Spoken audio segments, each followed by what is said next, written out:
New Orleans Public Schools 20 years later, a timeline of recovery, transformation, and growth. The tool provides data, information, and context on the past 20 years of K-12 education in New Orleans, the changes that occurred, and the outcomes these changes helped produce. Visit nolapublicschools.com/K20 to view the tool and learn more. I'm Bree Wood with BIN News Now. Senator Lindsey Graham says it's too soon to know if Iran has dropped its nuclear goals. But the question for the world, does the regime still desire to make a nuclear weapon? The answer is yes. Do they still desire to destroy Israel and come after us? The answer is yes. On ABC's This Week, he stressed watching Iran's intentions despite President Trump's claim that the program was totally obliterated after recent U.S. strikes. Tampa, Florida may soon gain control of historic Zion Cemetery, the city's first black burial ground. Businessman Richard Gonsmart, who owns the land, is open to a swap. Mayor Jane Castor is hopeful the city council will approve the deal. And Kanye West is honoring Anna Wintour after her departure from Vogue. He posted a photo of them at a fashion show thanking her for years of support and friendship. Wintour stepped down last week after leading Vogue since 1988. Get BIN News Now on demand 24/7 on the iHeartRadio app. Good morning, wake up. The Good Morning Show. Good morning. On WBOK.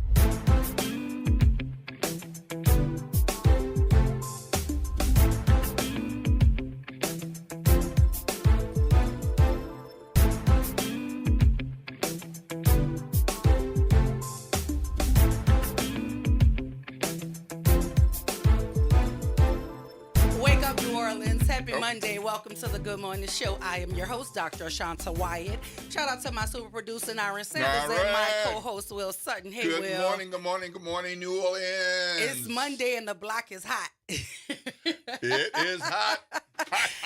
It's Monday and the block is hot. I could not wait to come to this microphone today so we can have a conversation. And if you're listening, the number is 504-582-9422 because we're going to have some conversations. But first and foremost, I need to correct the record from last week. We had a caller on last week who called in and basically pitched his platform on the air. I just need to make something very, very clear. When we open a door, we try to be as equitable as we can for all individuals. But if you desire to have WBOK amplify your platform as you are a potential candidate for office, you would need to do so through our sales department, not through the Good Morning Show. I just need y'all to know that. Go ahead and buy an ad. Y'all help keep our station alive that way.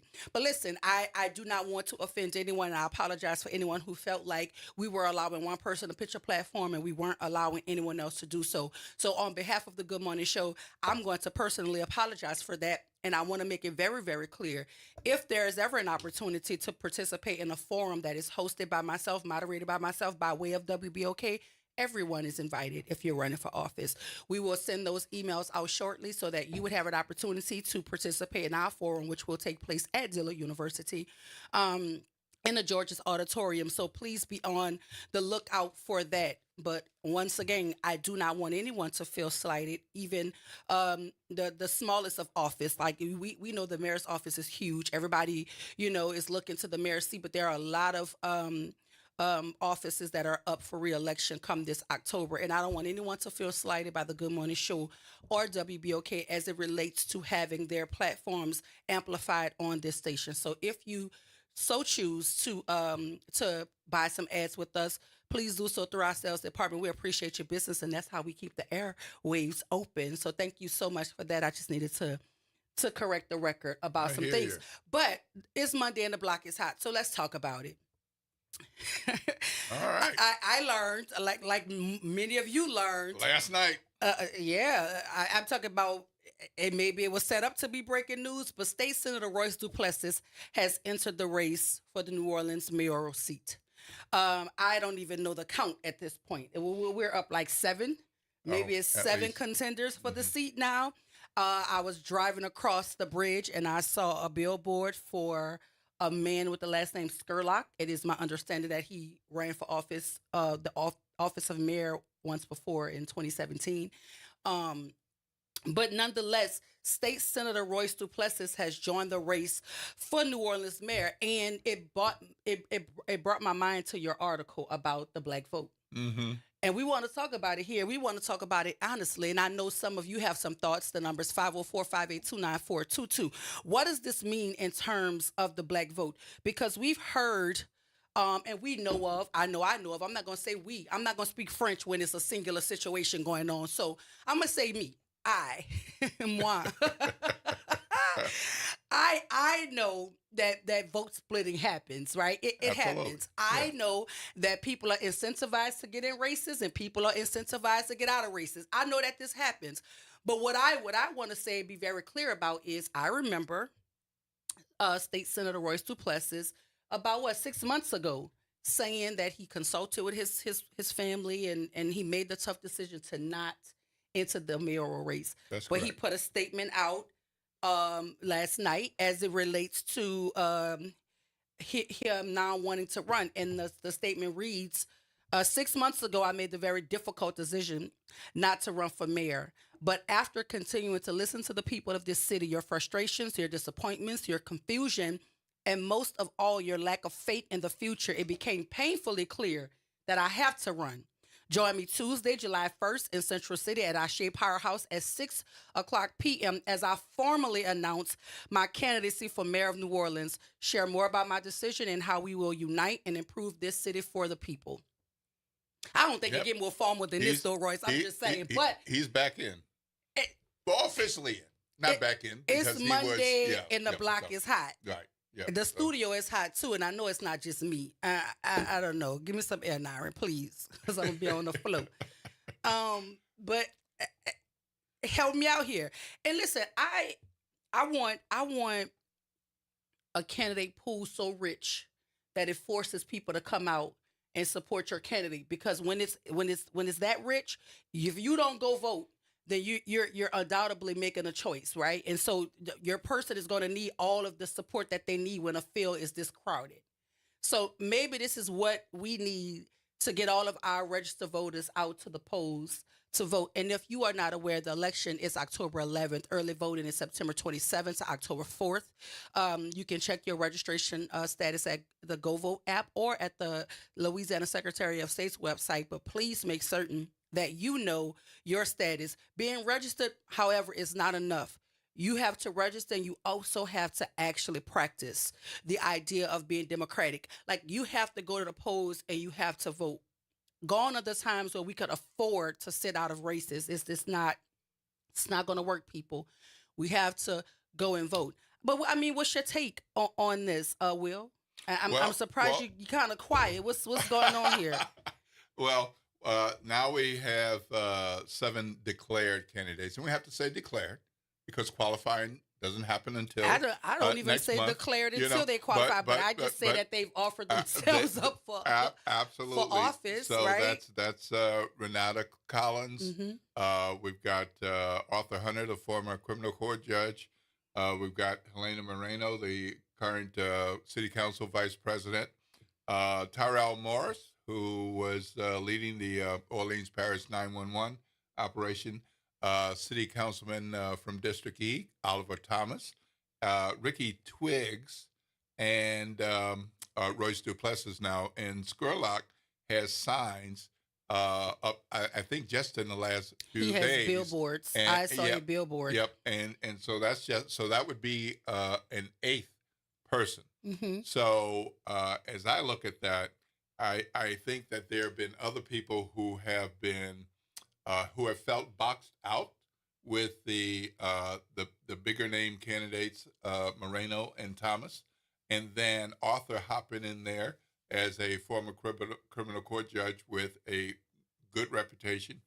But it takes a lot of money, and it takes resources, it takes backers, and so Royce Duplessis has very quickly built a strong reputation in the state legislature and being a important voice from the New Orleans delegation.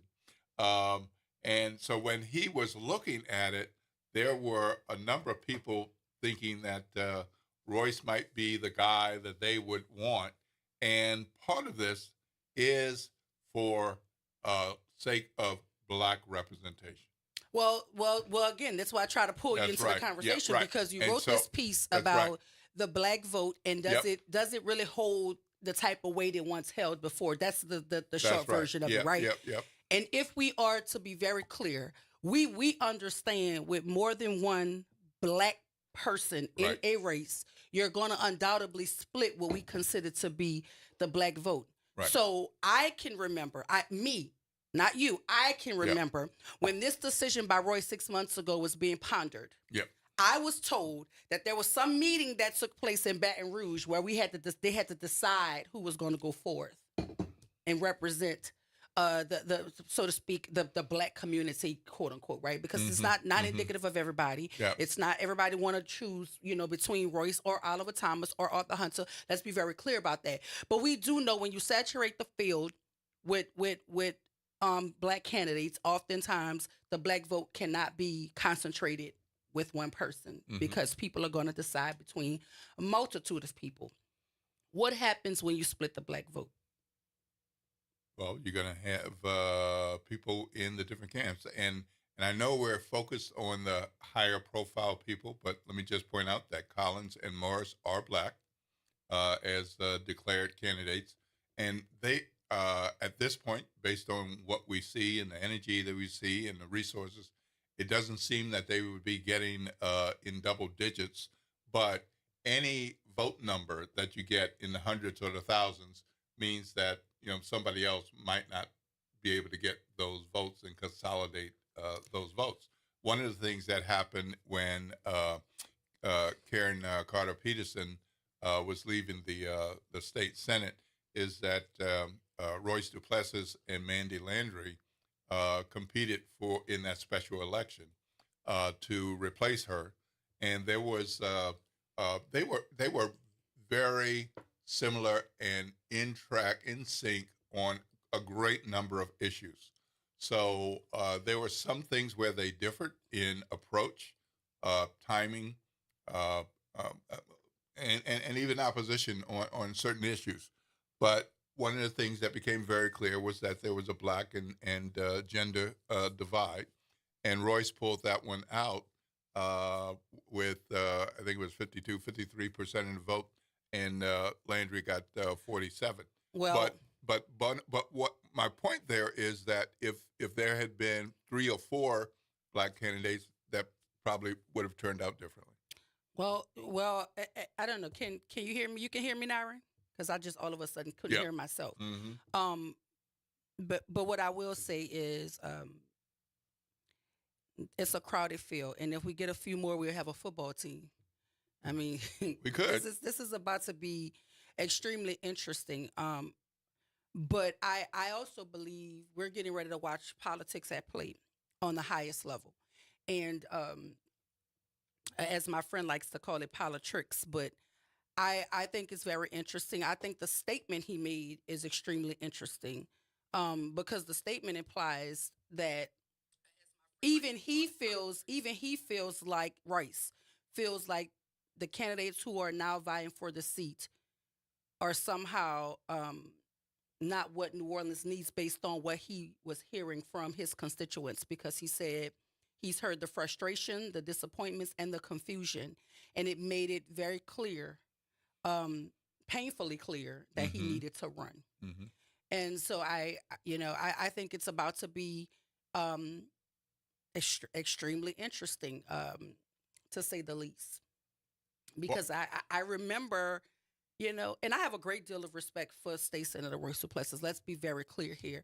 But he and I had a personal conversation about this, and we talked about it, and I think in that moment, maybe he thought that was the best decision, and now 6 months later, he's made a different choice. And after he announced, I saw a variety of people saying that he was their candidate. So, you just never know what's going to happen, and you still never know from now until July 9th through the 11th, which is qualifying.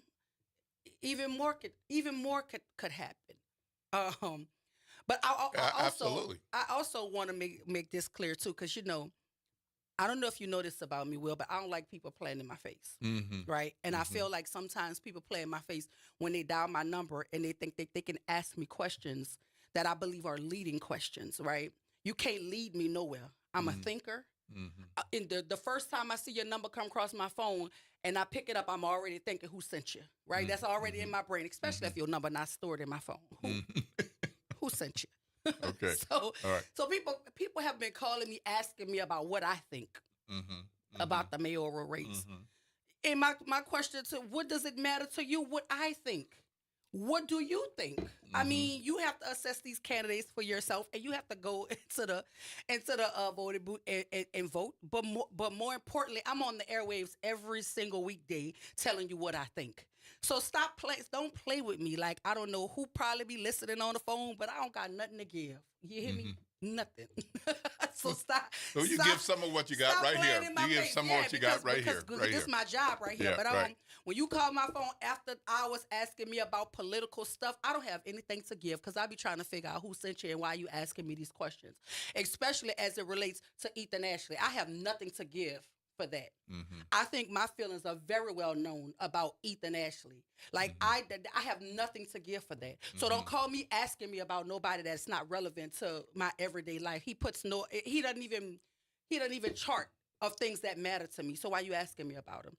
He matters to whatever he's doing, and whatever he's doing that's between him and his God. That don't have nothing to do with me. Don't ask me nothing about him. I do not care. Hard stop, right?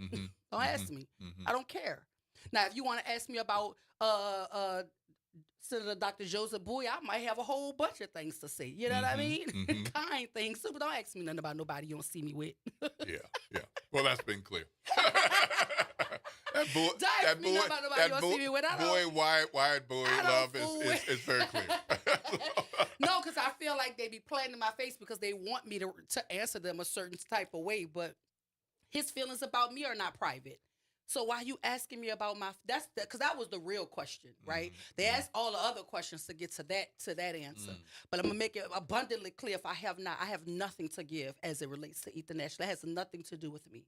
And I wish him whatever, I wish him the life that he has set up for himself, right? The life he deserves, whatever that is. So that's all I got. Because I mean, New Orleans is a very peculiar place. Like, allies are made from the strangest groupings of people. I don't care to pretend to do anything good with people who ain't comprised of nothing but bad. I don't have time for that. And I'm not about to play no games like that. I just don't. But that's my prerogative. But I'm just one person. It's just me. It's just me and my big opinion. What you calling me asking me that for, though? Like, call Will. Maybe he'll give you a journalistic response. But as far as me, I'm going to tell you that have nothing to do with me. Absolutely zero to do with me, right? Well, look, y'all. Mr. Duplessis has really stunned a lot of people, and I guarantee stunned a lot of people. I don't think it's stunning. I really Why don't. not? Why not? Because I don't. I feel like this is not as jarring as I think it was maybe anticipated to be. I see him. He wanted to run the first time. Right. So he said he didn't. I think he probably just needed some time because we do know it costs money. You need allies. Absolutely. You need a camp. Maybe he just needed some time to line his ducks up. I don't know, but this was not. All I said was wow, and I say wow because 6 months ago I remember him saying it just wasn't the right time. Well, that was 6 months ago. It's 6 months later. You know what I mean? And I'm a Tupac fan. Tupac got a lyric that said, "Don't go to war unless your money right." I got my money right now. I'm ready for war. Yeah. So listen, maybe that's what it was. So shout out to State Senator Royce Duplessis. He has entered the very crowded field of mayoral candidates. We got to go to break, y'all. Hear a word from our sponsors. But when we come back, we'll hear from Jen Hanley, talking about social media day and online safety. And we're going to talk to Bishop Brian Price for the upcoming Full Gospel Fellowship Conference in New Orleans. Listen, we need some spiritual warfare right now too, Bishop. So you might be coming at the right time because New Orleans is about to get wicked. Y'all stay with us right here, WBOK 1230 AM. What New Orleans is talking about all day long.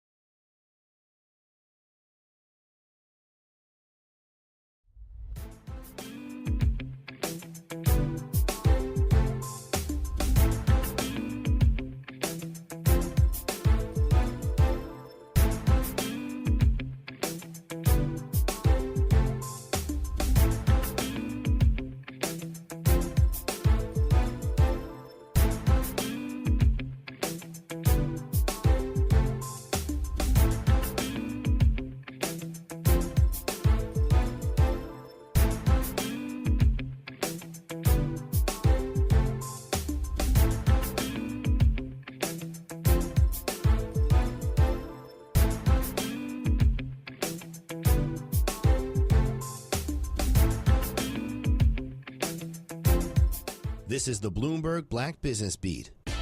Singer and producer will.i.am is launching what he thinks could be the next generation of radio, and he's using AI to do it. It's called Radio FYI. He talked to Bloomberg about the inspiration behind the project. People still listen to radio, and radio hasn't been innovated since satellite radio. And so now with our architecture, we're able to allow the listener to engage with the presentation. It's no longer a one-way street or sometimes half a street when you're able to call into a station. This radio architecture allows for 1 to millions of conversations at the same time during the same segment. will.i.am also says his AI-powered plan will be totally different from streaming platforms like Spotify, even though many of them now have radio station-style features. Radio FYI will be designed to offer listeners a sense of community, something he thinks there's still a need for. I'm Bloomberg's Justin Milliner on the Black Business Beat. Now more than ever, Lowe's knows you don't just want a low price, you want the lowest price. And with our lowest price guarantee, you can count on us for competitive prices on all your home improvement projects. If you find a qualifying lower price somewhere else on the same item, we'll match it. Lowe's, we help, you save. Price match applies the same item, current price at qualifying retailers. Exclusions and terms apply. Learn how we'll match price at lowes.com/lowest price guarantee. Staples presents That Was Easy. Seems like back to school happens earlier each year. First day of school coming in hot. And this year, my kids had massive supply lists. Folders, notebooks, and pens. Oh, the humanity. But Staples had everything I needed, with some items just 25 cents. Watch the small print. No. My back to school budget was saved by Staples Easy Button. Everything for school, in stock and as low as 25 cents. Staples. That was easy. In store, online, and on the app. In 23 while supplies last. Attention, WBOK listeners. Are you a fan of the station and want to show your support and style? Well, we've got some exciting news for you. Introducing the official WBOK merchandise, the perfect way to wear your love for the station. Whether you're a longtime listener or a new fan, we've got something for everyone. Head to WBOK1230.com now and grab your WBOK gear before it's gone. When you buy WBOK merch, you're not just getting quality items, you're supporting the station you love.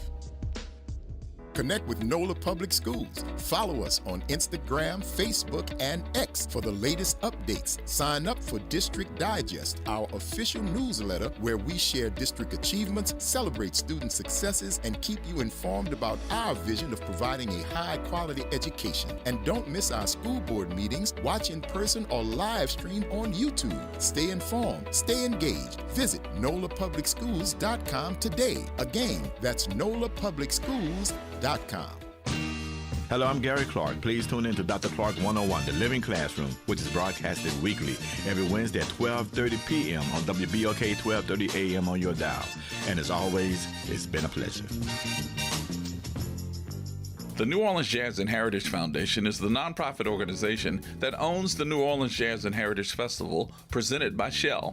With the funds generated from Jazz Fest, the foundation invests in Louisiana communities through economic development, cultural enrichment, and free educational programs. To learn more about the New Orleans Jazz and Heritage Foundation, please visit us at www.jazzandheritage.org. Making a difference in the community. WBOK 1230 AM. Good morning. Wake up. The Good Morning Show. Good morning. On WBOK.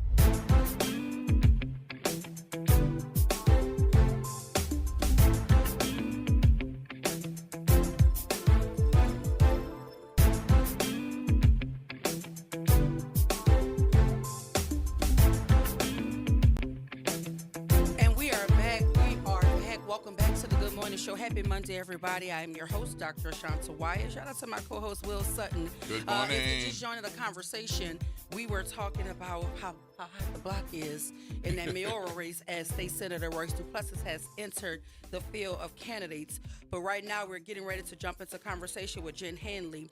She is here to talk about Social Media Day and online safety. She's representing Meta, formerly known as Facebook. And she is going to talk to us about all things safety online. Good morning, Ms. Hanley. Welcome to the Good Morning Show. Thank you so much. I'm delighted to be here this morning. Well, good morning. And listen, we're delighted to have you. And so when you talk about social media and online safety, my brain immediately goes to kids. And so How did you decide which features to promote more widely, especially those tied to safety or well-being? Yeah, we actually made a big decision last year and last fall announced something called Instagram Teen Accounts. What we really wanted to do was make sure that young people could have a safer, more age-appropriate experience, and we wanted to provide additional support for parents. So we really transformed the Instagram experience for teens last year and continue to build on it this year. And you are the North American head of safety at Facebook, well, Meta.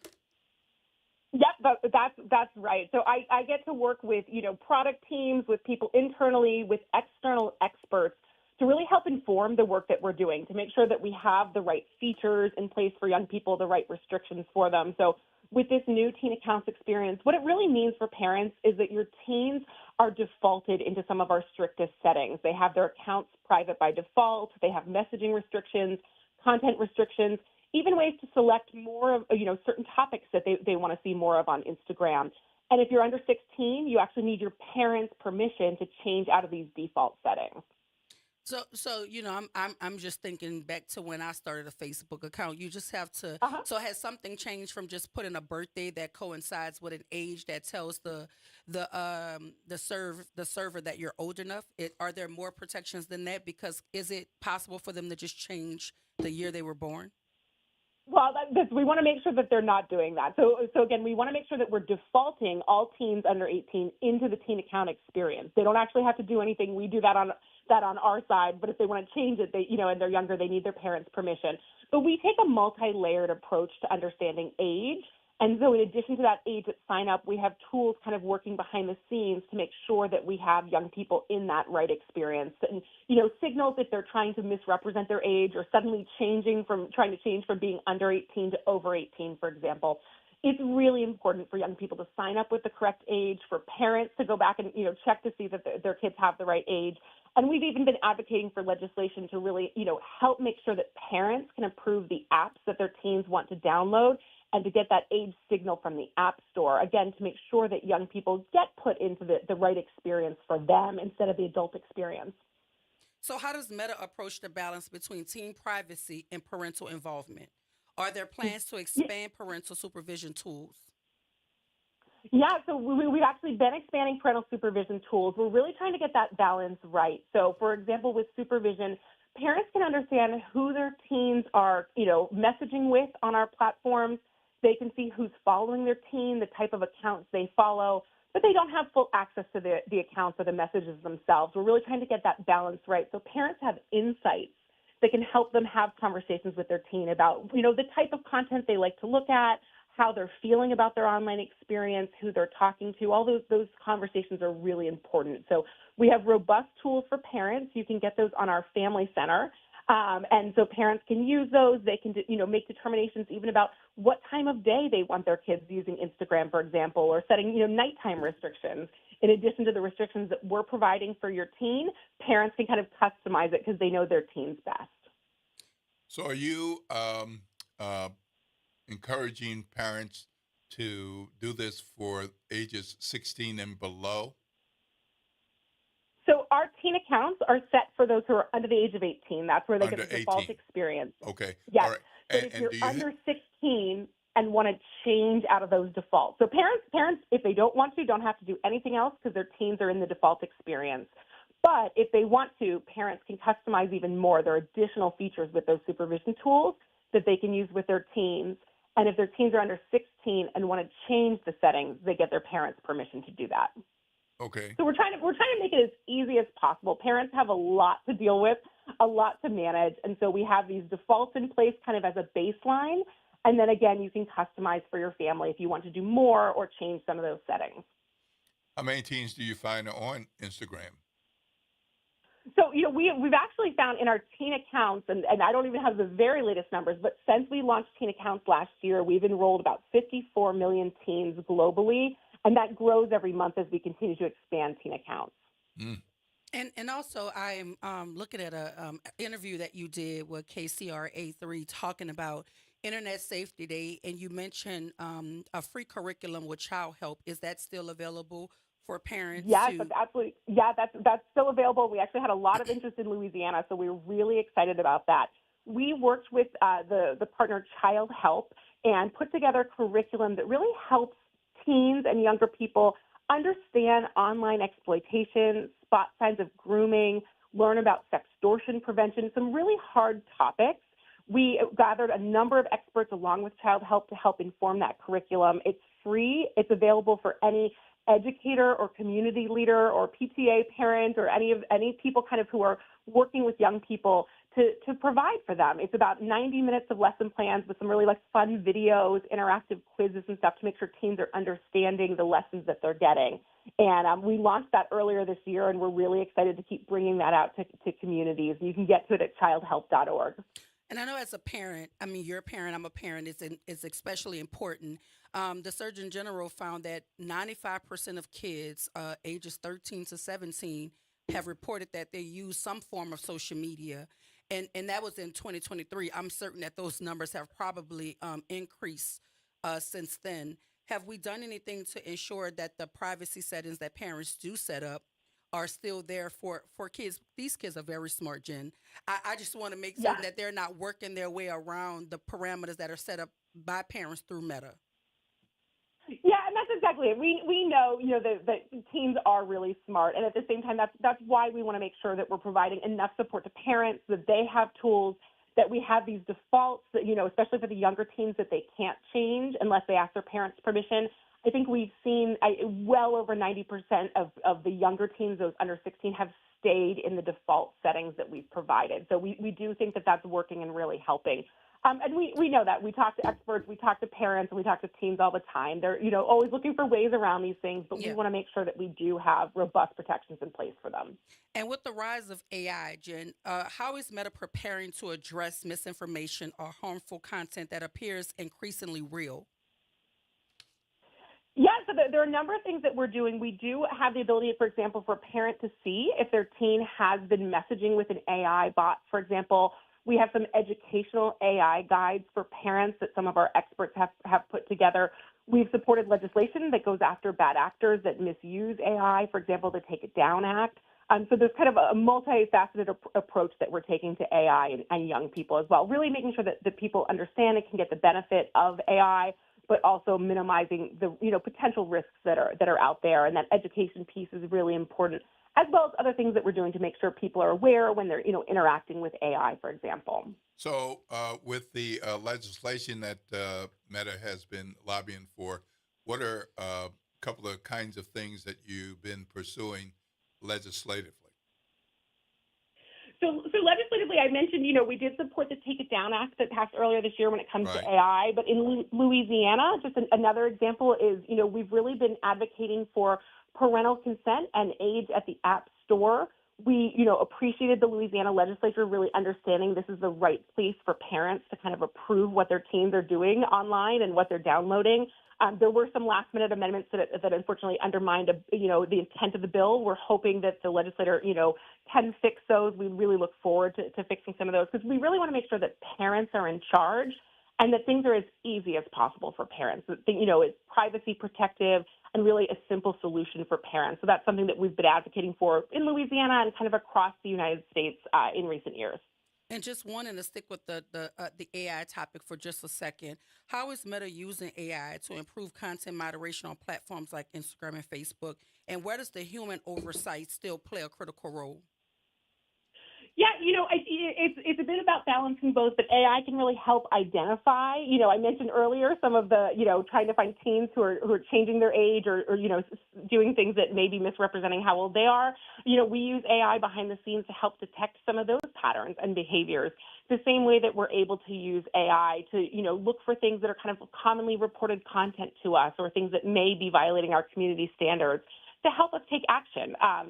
Some people, it's always important for your listeners to know, like when you use those report buttons for us, if you click on the three dots and report a piece of content that you might find, in violation of our standards, that can help, AI can help us quickly address where that needs to get reviewed, what type of content it is, and whether or not it is violating, for example. And I have one additional question as it relates to misinformation on the platforms. Is Meta using anything to fact check things that are being posted? Because I remember there at one point was community notes or something of that nature. Are you guys still doing that to ensure that the information that is being posted, especially by folk who have blue checks, who have been verified? Because people believe when you have a blue check, clearly you must be someone of some stature, so you have to be telling the truth. Or is Meta doing anything to ensure that the information that is posted is actually accurate? Yeah, so, community notes is actually something, it's not replacing content moderation. We have that in place. This is another way, a new way for our community to really decide when to add additional context to posts that, as you mentioned, might be misleading, misinformation, or really confusing for people. So we had a fact-checking program that was in place for a number of years, but there were a number of issues with it. People really needed more context about the content that they were seeing on our platform. The program wasn't working the way that we really anticipated or intending. So that's why we've moved to the community notes model here in the U.S. So this is a way, we can have community notes contributors. It's not Meta making the decisions about that content, but it's providing more context and more information for people to really understand, what they're seeing. And so, you'll be able to have those community notes get published. They'll get rated as helpful or unhelpful. And it's going to be visible when the post is shared. So it actually can get at a lot more information than what we were able to do with fact-checking before. So it's been a change, but I think it's one that's going to be really positive for our community. But I think for me, just hearing your response to that, I just have another follow-up question, because if Meta isn't doing anything to ensure that the community notes are accurate, then what's the purpose of community notes outside of allowing folk to add their own context, whether it's real or false, to a post? Because what I'm hearing you say is anyone can put a community note to add context, but who's monitoring if the context is true or not true, or accurate or inaccurate, or is it intended to be an additional layer of misinformation? No, it's not an additional layer of misinformation. It's really an additional layer to make sure that there's more accurate information, that additional information that can help people really understand what they're seeing. Make decisions about whether or not it's accurate. So it's really kind of about building and layering on what's provided. I want to be clear, Jen. I wasn't saying that it is an additional layer. I'm saying who's checking to make certain that it's not just an additional layer of misinformation, because it's a community note. That means I can go in and post something on Will's post to just add additional context to his post.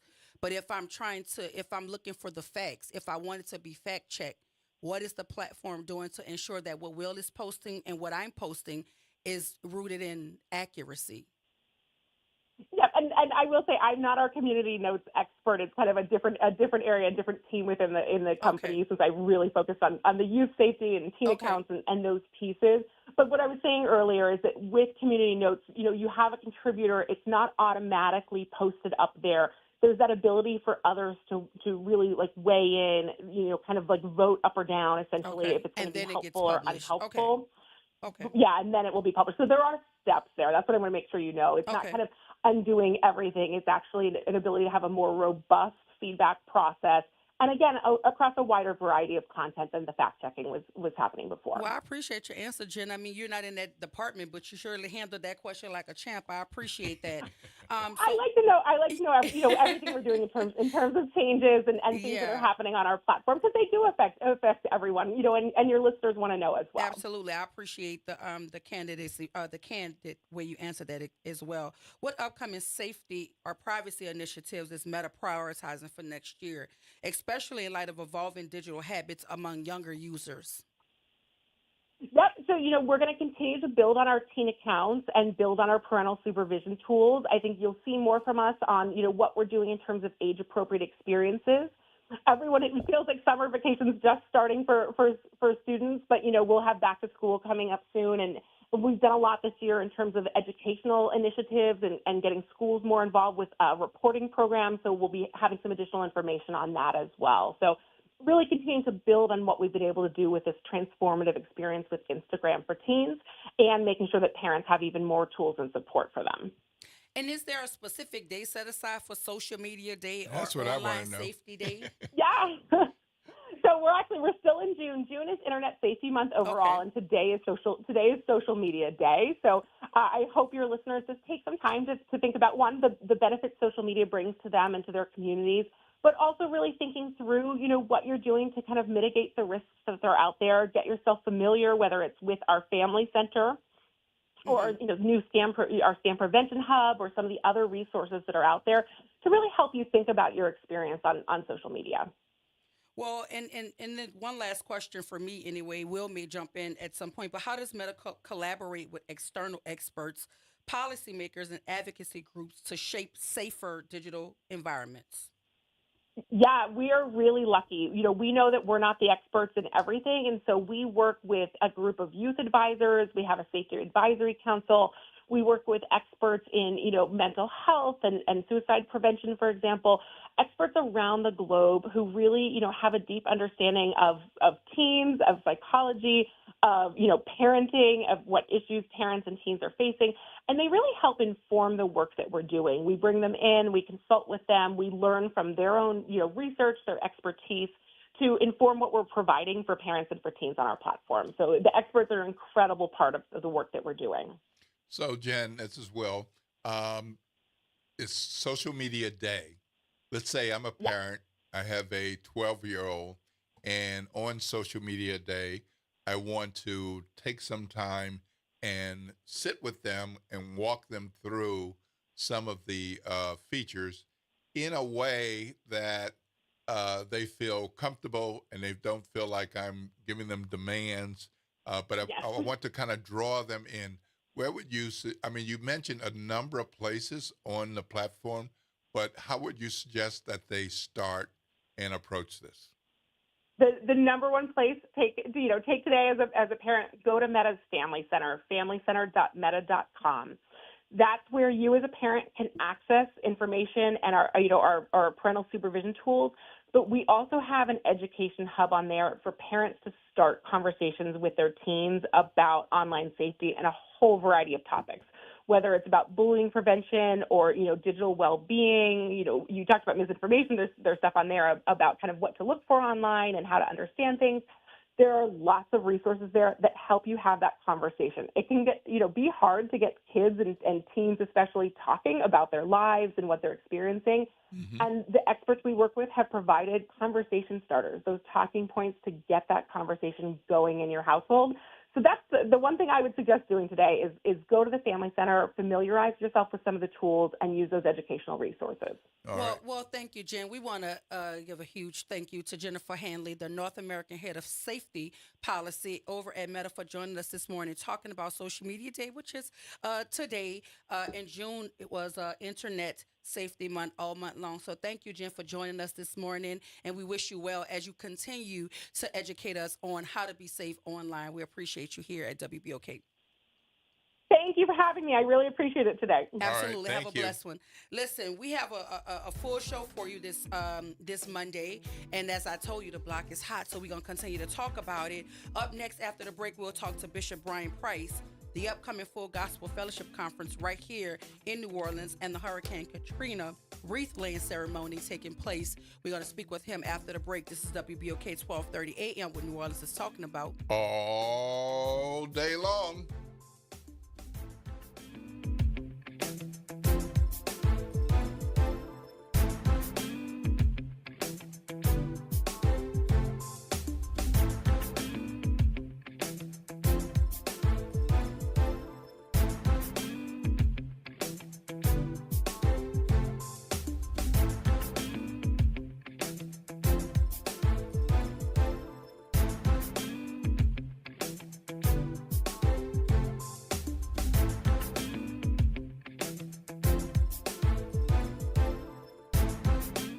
Fresh produce, local flavor, and a healthy you. New Orleans East Hospital is hosting a farmers market the last Wednesday of every month from 2 p.m. to 6 p.m. Join us in the parking lot across from the main entrance. Support local farmers and your wellness. We'll see you there. Welcome to Liberty Bank and Trust, where your financial journey transforms communities. Since 1972, our customized banking solutions power your dreams and fuel your community growth. Every dollar you invest with us circles back to empower more people, ensuring opportunities for generations. Join us at Liberty Bank. Together, we empower possibility. Visit libertybank.net to start banking with purpose. Liberty Bank, there's freedom here. Good morning, Wake Up. The Good Morning Show. Good morning. On WBOK.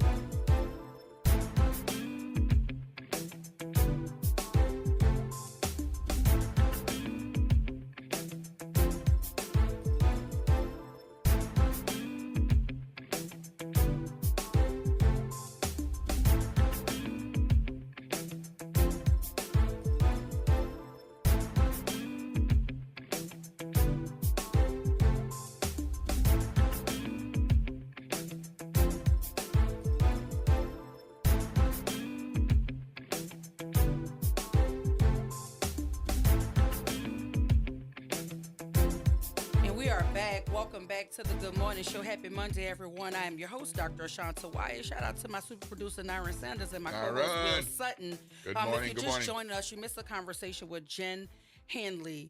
Jen is the North American head of safety policy at Meta. She was here talking about Social Media Day and online safety as it relates to our youth and social media. But right now, we're getting ready to jump into a conversation with Bishop Brian Pierce.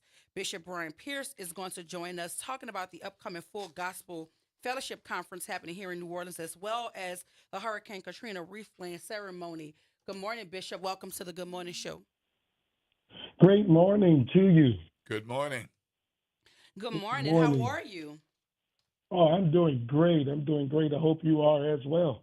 And listen, we are, and I'm glad to have you here. As this year marks the 20th anniversary of Hurricane Katrina, what does this moment mean personally to you and collectively for the Full Gospel Baptist Church Fellowship? Well, great. Again, thank you for having us this morning.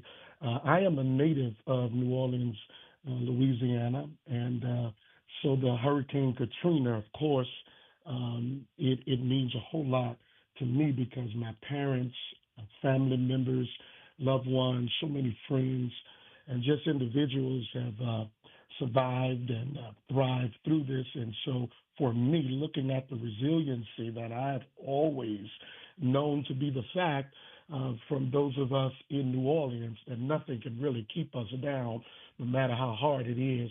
I look back on 20 years and I say, wow, we're not just survivors. We really are thrivers, to see how even in the midst of catastrophic situations that we've endured and have faced, we're overcomers. And I think that speaks to, again, even the Full Gospel Baptist Church Fellowship, which is also the birthplace. New Orleans is the birthplace for the Full Gospel Baptist Church Fellowship International, which again is led by our presiding bishop, our international presiding bishop, Joseph Warren Walker III, as well as Dr. Stephanie Walker, and of course our founders and co-founders who are right there in the great city of New Orleans, Bishop Paul S. Morton Sr. and Dr. Deborah B. Morton. So we're excited to be coming back home, but also to be able to take part in this, lead off this 20-year as we look back on Hurricane Katrina, because so many of our pastors as well from the area and members and delegates have been impacted and affected by Hurricane Katrina and have thrived through it all. So it's going to be a wonderful time of commemoration and fellowship right there in New Orleans at the New Orleans Convention Center on July the 8th through July the 10th. That's Tuesday through Thursday. We're going to have a high time in the city of New Orleans, and we're excited about it. Bishop, this is Will Sutton. So how many people are you expecting to attend the conference? And I see part of your pitch is Get Ready for Live Full 2025. So how many people, where are they coming from, and what can participants expect? Awesome. Well, great. We're coming together, and there'll be over 25 to 2,800 delegates that will be coming to the city, and they'll be coming from all over. Of course, they will also be coming from several continents as well. We have churches, of course, that are in West Africa, so some of our delegates will be coming from there as well, in Canada, of course. And then the United States. So they'll be coming from all over, leaders as well as those that are from the marketplace as well, that are just connected to the Full Gospel Baptist Church Fellowship. So we're going to be coming together that week from all over. So what can participants expect at the conference? Great. So it is our Live Full conference, and our theme this year, we're so excited about it because our presiding bishop has charged us with the theme of repositioning. And so what we can expect is that, of course, hope will be renewed. We believe that not only will hope be renewed, but that lives will be restored. And we also believe that there will be a resurrection of dreams and possibilities that are going to take place. So there will be tools to help facilitate these moments through classes that will be taking place. The classes will be held at the Hilton Riverside Hotel there during the morning hours. And then we will have, of course, our midday service as well as our evening service that we would call our church services that are going to be held at the convention center. That will be taking place at 11 a.m. Each day and at 6:30 p.m.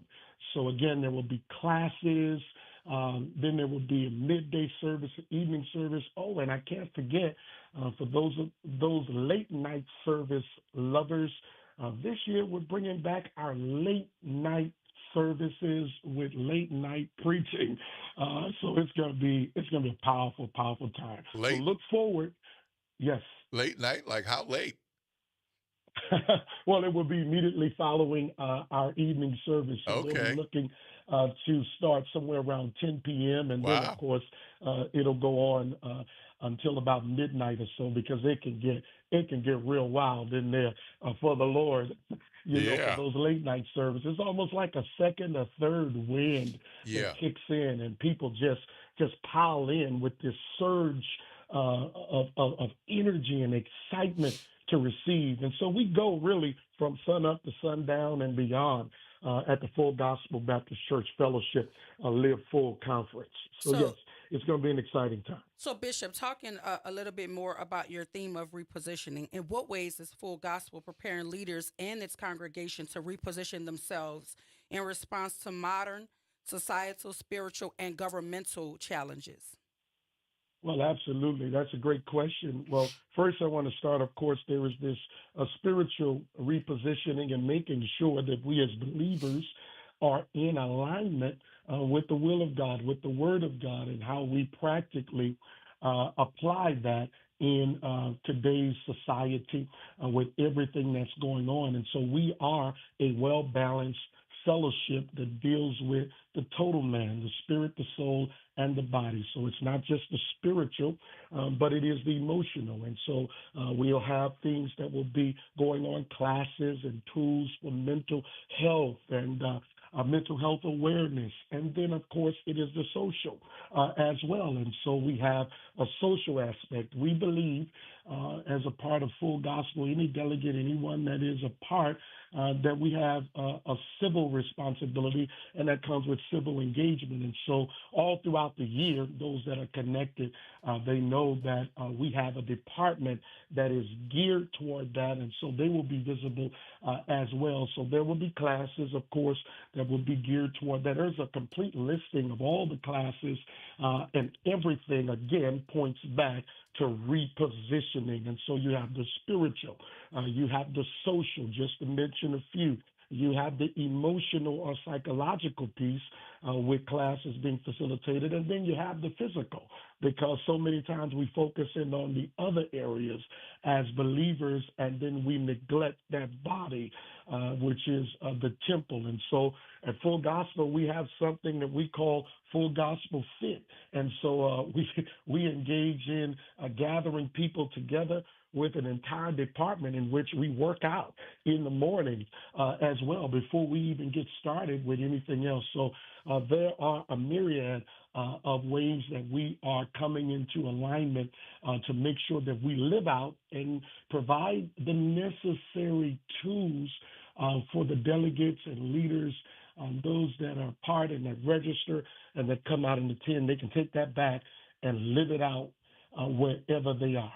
Well, Bishop, in about 30 seconds, we have about 30 seconds. Can you tell us one thing you hope the attendees and observers take away from Live Full 2025 and the Katrina Remembrance? What would it be? Just one thing.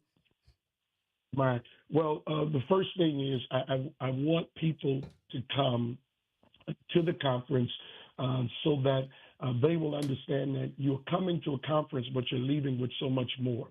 You are leaving with impact. You're leaving with value. You're leaving with a level of resiliency and bounce back fortitude that, of course, is connected to the Hurricane Katrina survivors and thrivers. And that's why we are making sure that we started off on Monday with this wreath laying ceremony, that we remember that there were those who not only lost their lives, but there were those who overcame. So you're leaving knowing that you are not just a survivor, you are a thriver, just as the city of New Orleans is.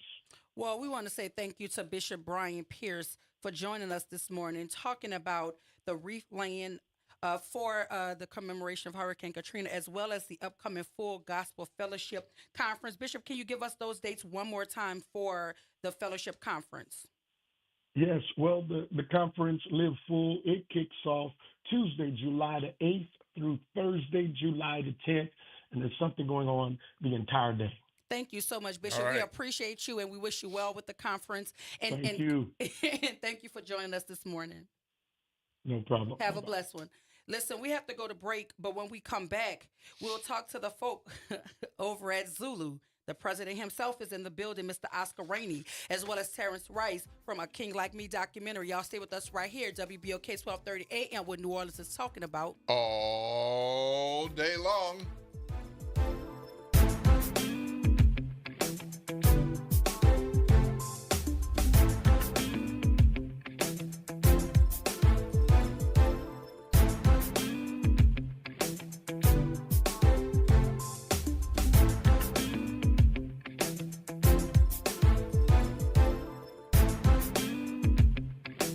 WBOK New Orleans, home of the Good Morning Show, 7 to 9 a.m. weekdays. This news report is brought to you by New Schools for New Orleans. New Schools for New Orleans, along with New Orleans Public Schools and the Cowell Institute, are excited to announce the launch of a new digital tool on the data dashboard. New Orleans Public Schools, 20 years later, a timeline of recovery, transformation, and growth. The tool provides data, information, and context on the past 20 years of K-12 education in New Orleans, the changes that occurred, and the outcomes these changes helped produce. Visit nolapublicsschools.com/K20 to view the tool and learn more. I'm Bree Wood with BIN News Now. 6 tourists soared to the edge of space Sunday aboard Jeff Bezos-owned Blue Origin capsule. And touchdown.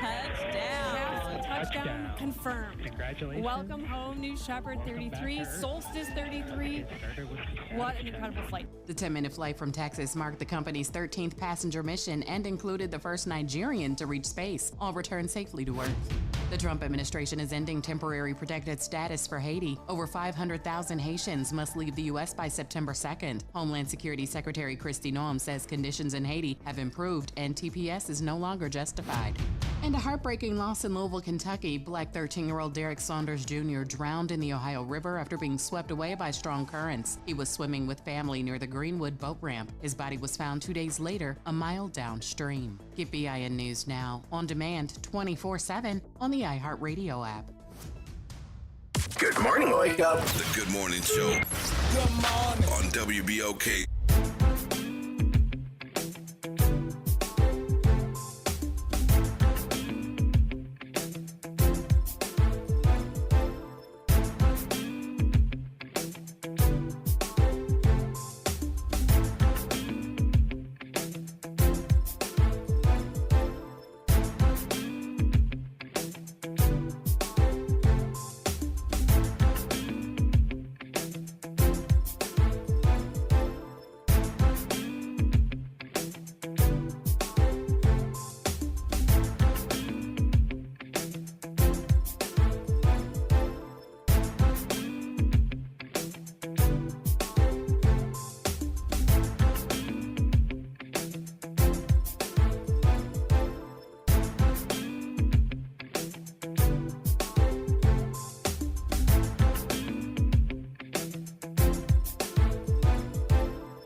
day, everyone. I'm your host, Dr. Ashanta Wyatt. Shout out to my finger pointing, button pressing producer, Naren Sanders, and my co-host, Will Sutton. If you're just joining us, you missed the conversation with Bishop Brian Pierce, talking about the upcoming Full Gospel Fellowship Conference that is happening here in New Orleans, as well as the wreath laying ceremony to commemorate those we lost in Hurricane Katrina. But right now, LGS is in the building, and so I don't know what you're doing, but I need you to stop doing it so you can pay attention, because the president-elect is in the building, as well as the gentleman who wrote the film A King Like Me documentary that is centered on the Zulu Social Aid and Pleasure Club, Mr. Terrence Rice and Mr. Oscar Rainier in the building. Good morning, fellas. How y'all doing?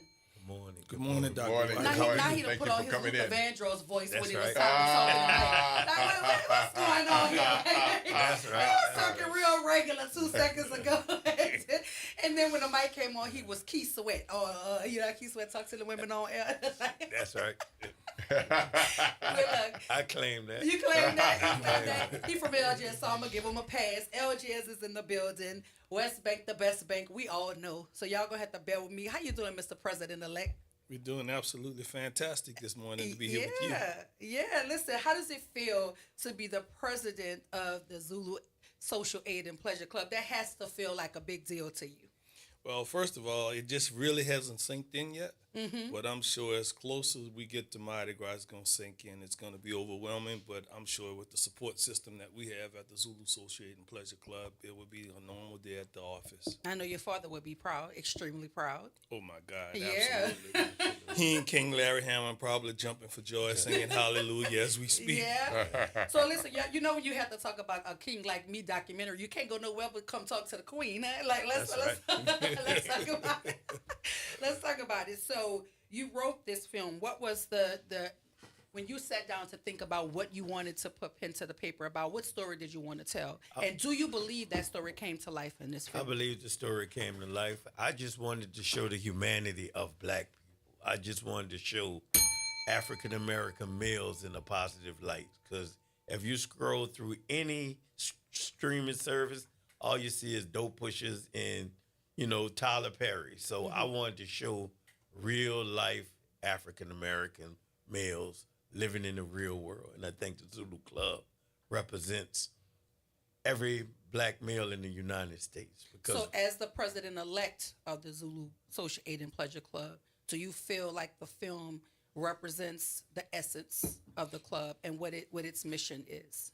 Absolutely. From start to finish, the film itself brought us back from the start of Katrina, whereas we have such a diverse group of members. It shows also where Zulu started, so it gives the history of the origins of Zulu and brings us up to date to where we currently are, how far we've come in the past and where we are today. When one time we once were called tramps, didn't have an official parade route. Today we're able to parade down St. Charles, up Canal Street and through our neighborhood so that we could look like ourselves and cater to those young black boys and girls that look like us, and they have the aspirations to grow up to be adults and be professional and participate in Mardi Gras.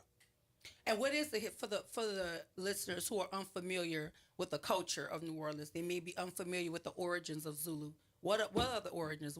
How did the club come to fruition? We are an organization that's over 116 years old. We just recently celebrated the anniversary, and we do not discriminate. We are a group of men of all walks of life. I'd like to say white collar, blue collar, lawyers, congressmen, all African-American men that could contribute to the dues as the organization sustains itself based upon dues. But when you start talking about laborers, when you start talking about carpenters, you start talking about lawyers, you start talking about marketers, managers, CEOs of companies. So, I mean, everyone comes to 732 North Broad, and when they come there, no one Z is bigger than the other. So we all get together as black men, celebrate each other, and celebrate the culture, as well as, most importantly, the brotherhood of the African-American male. And so when you talk about A King Like Me, what has been the reception of the film thus far?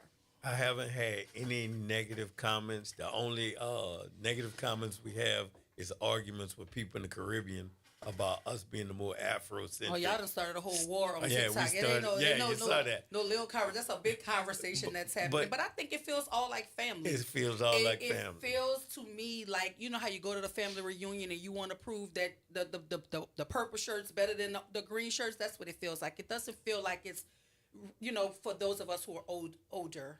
Like the younger people might have a different take on it. But for me, when I look at it, it looks like family. Just trying to argue about who the favorite cousin is. That's right. what it sounds like. Oh, who cooked the best gumbo? Right. That's Yeah. what it all Right. boils down to. Right. But it's still Raisins don't gumbo. go in a potato salad. Yeah, Right. that's that Right. kind of conversation, right? Right. Yeah, I mean, that's what I think. I don't look at it as being, and I think any conversation that helps amplify the film is good conversation to have, because what I do see when I'm looking on social media, I see some of the dances that are happening in Africa. You can see some of those same dances happening on the streets of New Orleans every single Sunday. So, I mean, we related.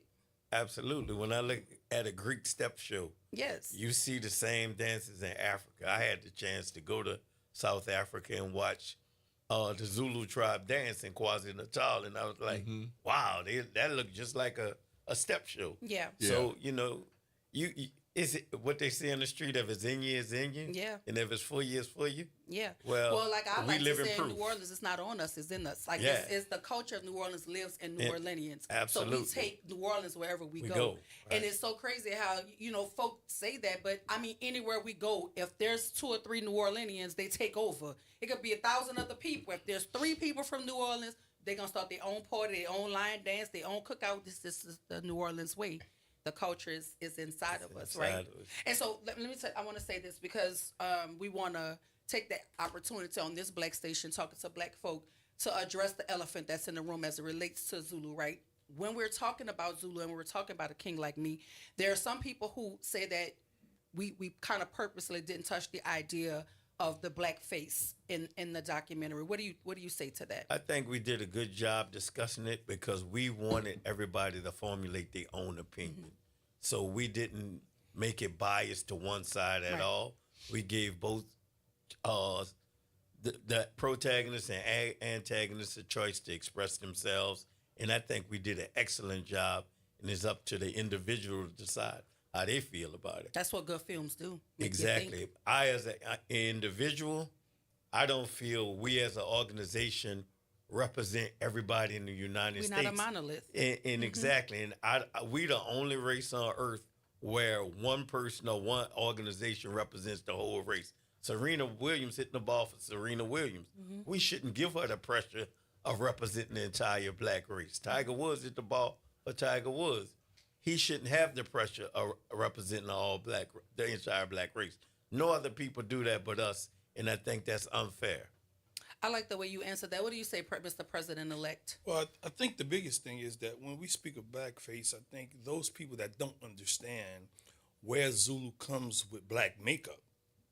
There's a difference in blackface and black makeup. Let's talk about it. And in our culture, when Black people wasn't able to afford the opportunity to purchase makeup or costumes or masks, the mask during Mardi Gras, we resorted to black makeup.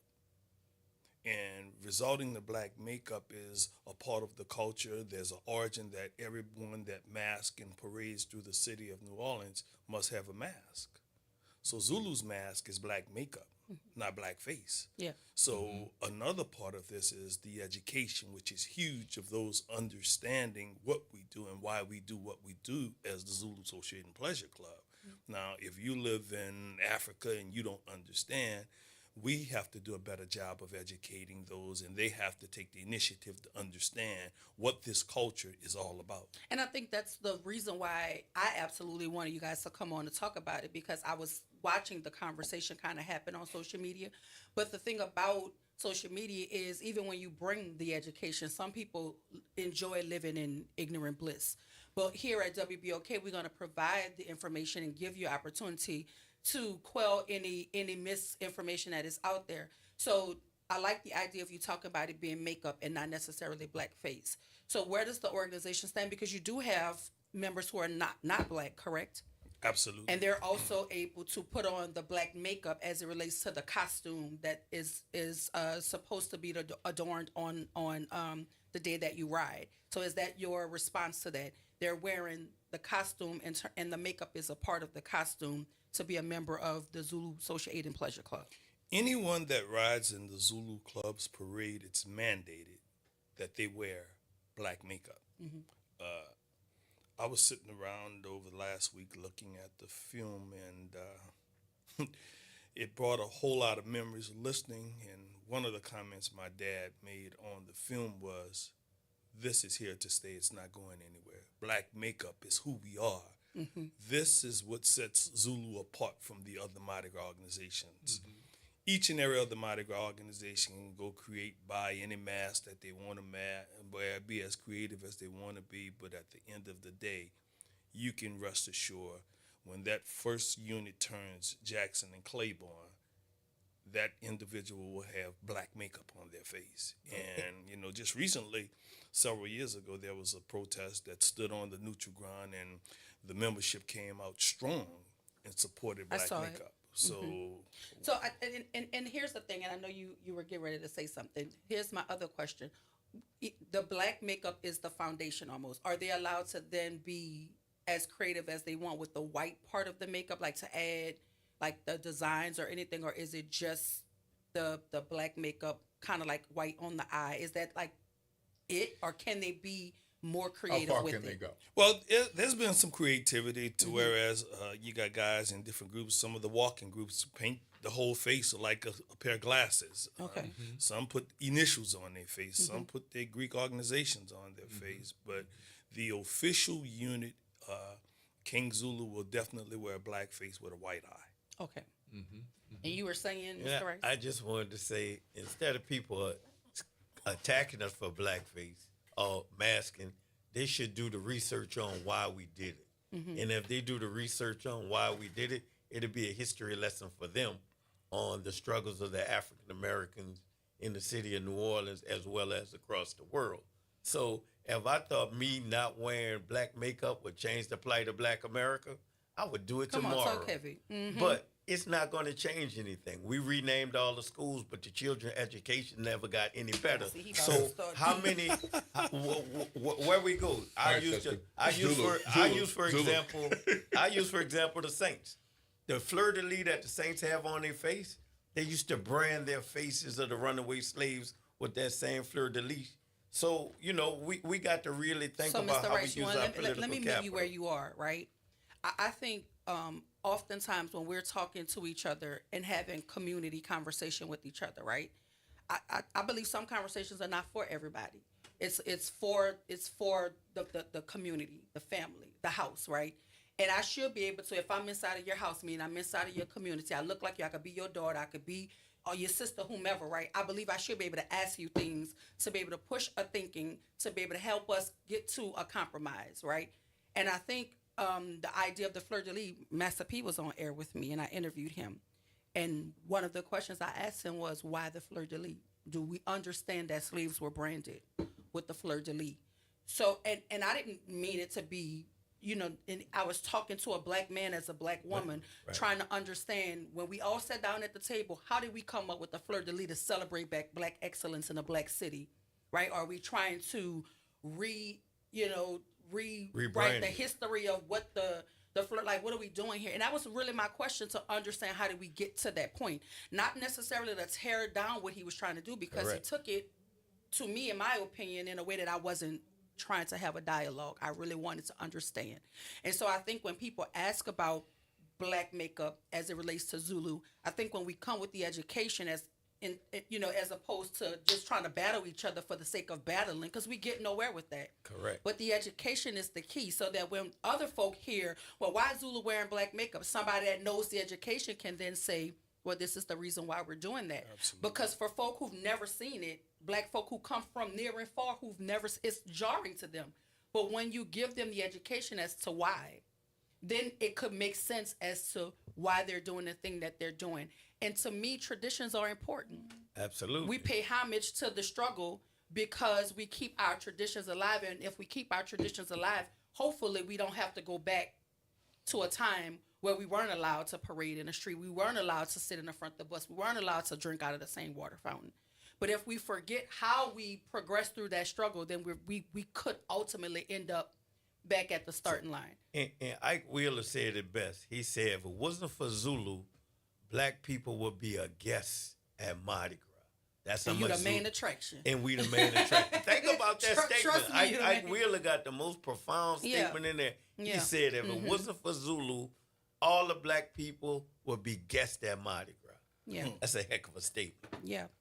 Yeah, and shout out to Dorothy Taylor as well. Like I'm all about the education piece of everything. I think a lot of the times people have probing questions because they lack the education to understand why something is the way it is. And for me, when I have conversations where my perspective is pushed, that means I'm learning. My brain is expanding. But too often we are content with the little we know because we don't want to change the way we think about something.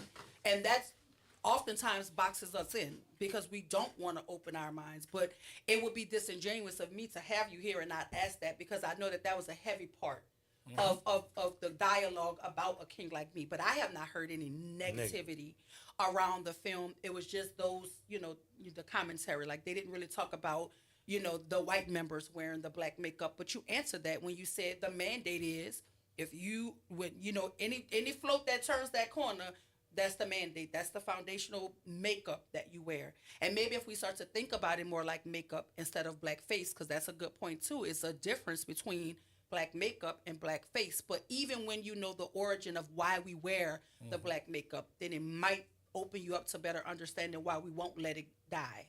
And we purposely did that. Chuck and Quest did a great job, antagonizing the makeup. And it made me think. It really made me Shout think. out to Quest. And that was to me, that was the beauty of the film. That we allowed them the opportunity to express how they feel. No, we never gonna agree on it, but I can have a sense of respect of why he feel that way. And he can have a sense of respect for me on why I do it. And do you feel like Quest and Chuck walked away with a level of education that they probably did not have as it relates to the pushback of the black makeup? The same way I won't die on the stand for the blackface, they'll die on the stand for the way they feel. But we could agree to disagree and still go have drinks and be friends and never agree on that. Right. And, I don't have to agree with everything they do, and nor should we not a monolithic group of people. So, like Jay Banks said, this is America, and they can feel the way they want to feel. They got the right to feel that way. Yeah. Well, but Mr. it's not going to President- change the way I feel. Absolutely, Mr. President-elect. I want to give you an opportunity because I'm extremely proud of you, by the way. Congratulations once again. I want to shout out your counterpart over there at NAMTAC as well, President-elect Theodore Sanders. He's the president of New Orleans' most talked of club, which is NAMTAC. We ain't going to start no stuff now. No, not at all. We're not going to start no stuff. But what do you say for folk who want to understand what the mission of the Zulu Social Aid and Pleasure Club is? Well, first of all, as I mentioned to you earlier, 116 years in existence as the African American Mardi Gras organization that is the organization of the city of New Orleans. And of late, there have been several organizations that have come. And as Terrence said earlier, we have set the tone, we have set the foundation. And as we've set the tone as the big brother for Mardi Gras, NAMTAC is an organization that I'm born and raised within the Algiers community. There's a lot that we do in Algiers with NAMTAC so that we don't infiltrate Algiers with Zulu. Right. Respecting NAMTAC space in Algiers, that's the space we tie in the Algiers Festival, and everything that we do with the Algiers Festival, we tie NAMTAC in. But with President Theodore Sanders, he and I both grew up together. We're relatives. I christened his daughter. He was king in 2019. And where you so from? was my dad. Algiers, Big Louisiana. old Algiers. That's you heard right. Me. Look, I got about 30 seconds. I want to take a call. Good morning. I'm Tricia. You're on with the president-elect, Mr. Oscar Rainey, and Terrence Rice from A King Like Me. Okay, good morning. I'll make it fast. Listen, when I heard that y'all was on, I just had to call because I so genuinely loved the documentary. It was so authentically black.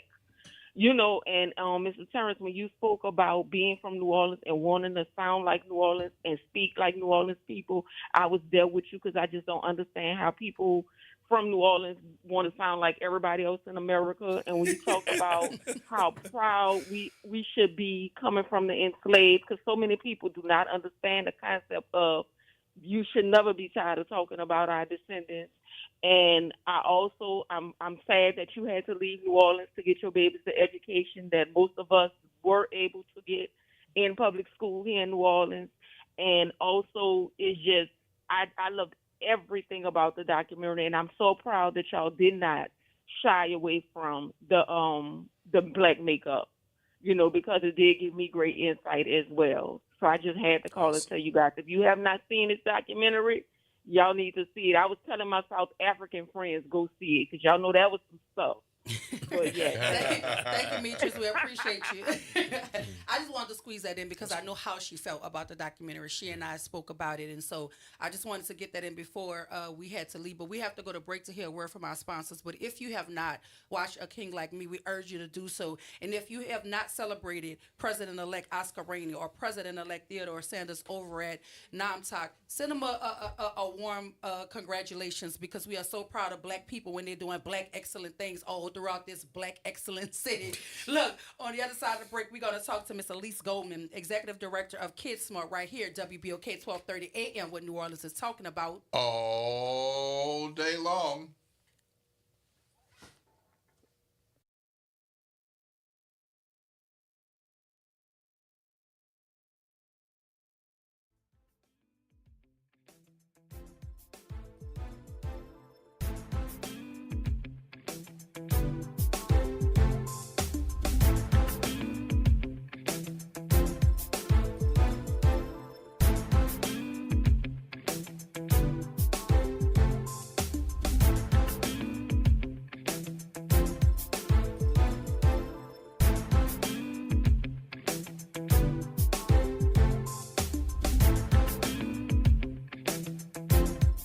Trying to grow your business or increase traffic to your location? We can help. WBOK 1230 AM has a number of solutions that will meet your individual needs. Give one of our consultants a call today at 504-582-9420 or email us at info@wbok1230.com. And remember, an investment with WBOK is an investment in our community. Call today. Connect with NOLA Public Schools. Follow us on Instagram, Facebook, and X for the latest updates. Sign up for District Digest, our official newsletter where we share district achievements, celebrate student successes, and keep you informed about our vision of providing a high-quality education. And don't miss our school board meetings. Watch in person or live stream on YouTube. Stay informed. Stay engaged. Visit NOLAPublicSchools.com today. Again, that's NOLAPublicSchools.com. Hi, this is Arnie Filko. Let's elevate every Tuesday through Thursday from 6 to 7 o'clock p.m. as we discuss the community, the country, and the world, from politics to current events to sports. We look forward to your input and continuing the quality programming on your community station, WBOK. Join Carrie and I every Tuesday through Thursday, 6 to 7 o'clock p.m. on Elevated Conversations, the Arnie and Carrie Show. See you soon. Visit DePaul's new Algiers Health Center at 2801 General de Gaulle Drive to receive primary and preventive care for both adults and children. Services also include behavioral health, imaging, and on-site pharmacy, vision, Medicaid enrollment assistance, and more. For appointments, visit DePaulCommunityHealthCenters.org or call 504-207-3060. Making a difference in the community. WBOK 1230 AM. Good morning, Wake Up. The Good Morning Show. Good morning. On WBOK.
Wednesday, everybody. I'm your host, Dr. Ashanta Wyatt, and my co-host, Will Sutton, is also Good morning. in the studio. If you're just joining us, you missed a conversation with President-elect Oscar Rainey of the Zulu Social Aid and Pleasure Club and the writer of A King Like Me documentary, Mr. Terrence Rice.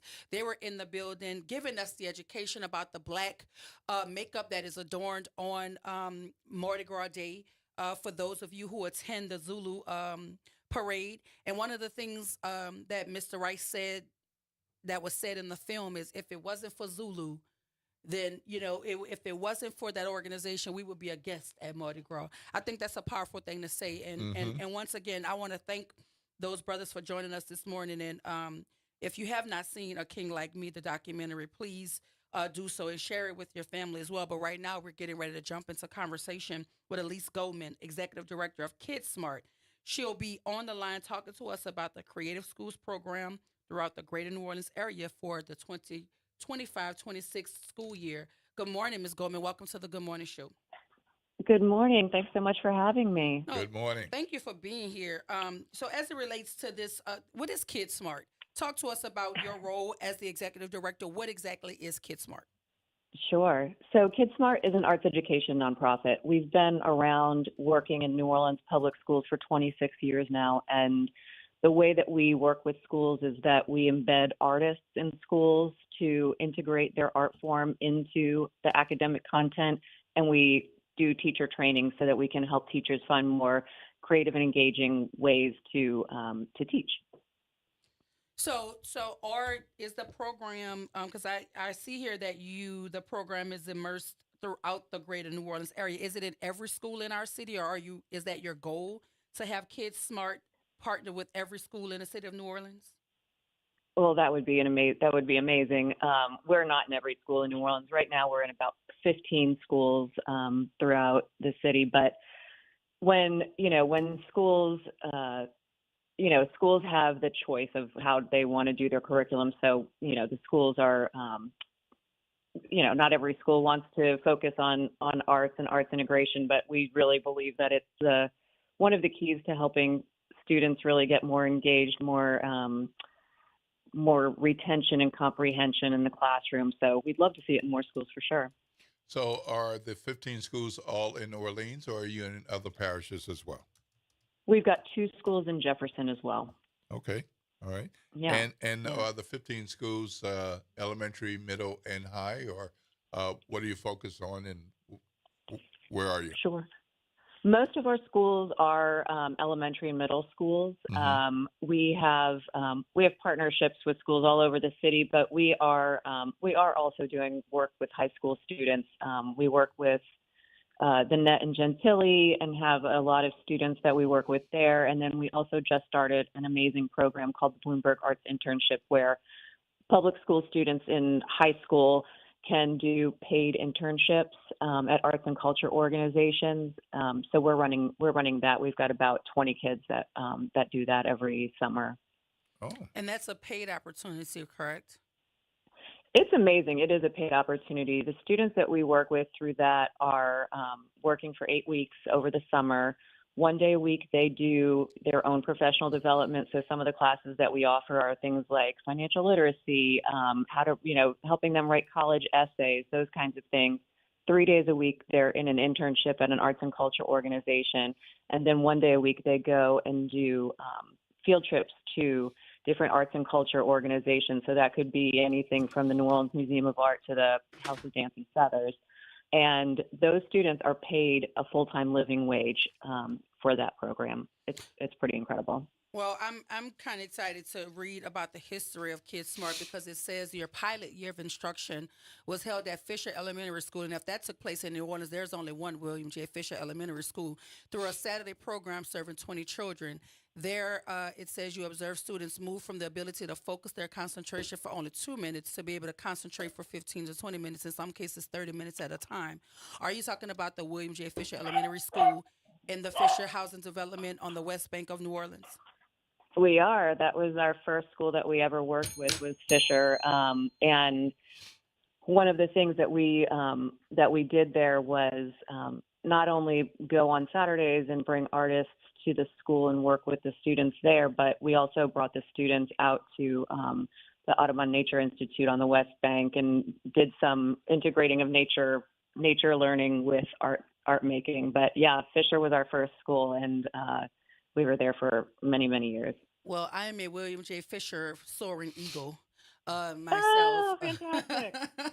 Miss Carol Eggerlane was my principal. I attended that elementary school until I went to Edna Carr. And so, yeah, it will always hold a special place in my heart. So when I saw that, I became really excited. I did not know that you piloted this program at Fisher School, but it also says here that since you guys have been in service to children, you've done more than 1,600 students, and you've partnered with more than 150 teachers. You've serviced more than 1,600 students just this past year alone, and the impact was undeniable. Every teacher and Kid Smart worked with during the 24-25 school year reported significant improvement in students' confidence, tenacity, and ability to empathize with others, skills essential not only for academic success but for life. So if you have those sorts of outcomes, why do you find it hard to integrate into other schools? Do you see any pushback when you have these sort of data numbers?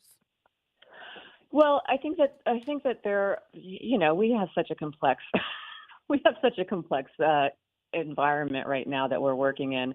I think that schools are still under a lot of pressure with testing, and I think one of the things that we believe is that standardized tests aren't the only measure of student achievement that we should be looking at.